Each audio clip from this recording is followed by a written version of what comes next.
Savez-vous qui s'appelle Emmanuel et Louis XIV pour parrain? Alors, la première pierre de la cathédrale est posée en 1163 et la toute première mention de cloche remonte à 1198, à une époque où le chantier de construction de la cathédrale n'est pas terminé.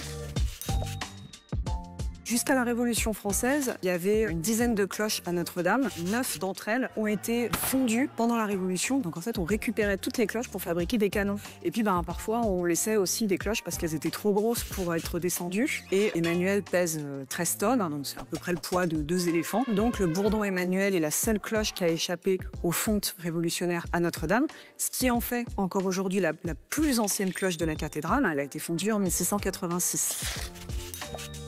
Alors on a tous en tête l'image de Quasimodo qui se balance tout seul sur son énorme cloche. En réalité, pour un peu plus de monde que ça, surtout une grosse cloche comme Emmanuel qui pèse 13 tonnes.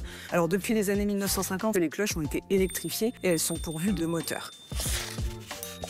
Il faut savoir qu'une cloche, elle va être bénie et baptisée. Le bourdon de Notre-Dame, il a été nommé Emmanuel, ce qui signifie Dieu est parmi nous, et son parrain n'est autre que le roi Louis XIV et la reine Marie-Thérèse, donc son épouse.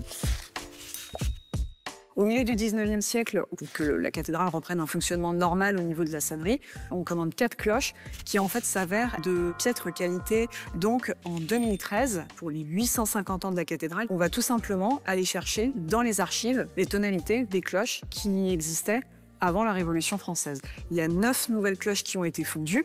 Donc le bourdon Marie qui a rejoint Emmanuel dans la tour sud et dans la tour nord, il y a 8 nouvelles cloches qui ont été installées. Par exemple, il y a une cloche qui s'appelle Denis et une cloche qui s'appelle Anne-Geneviève. Denis et Geneviève étant les 2 saints patrons et saintes patronnes des Parisiens.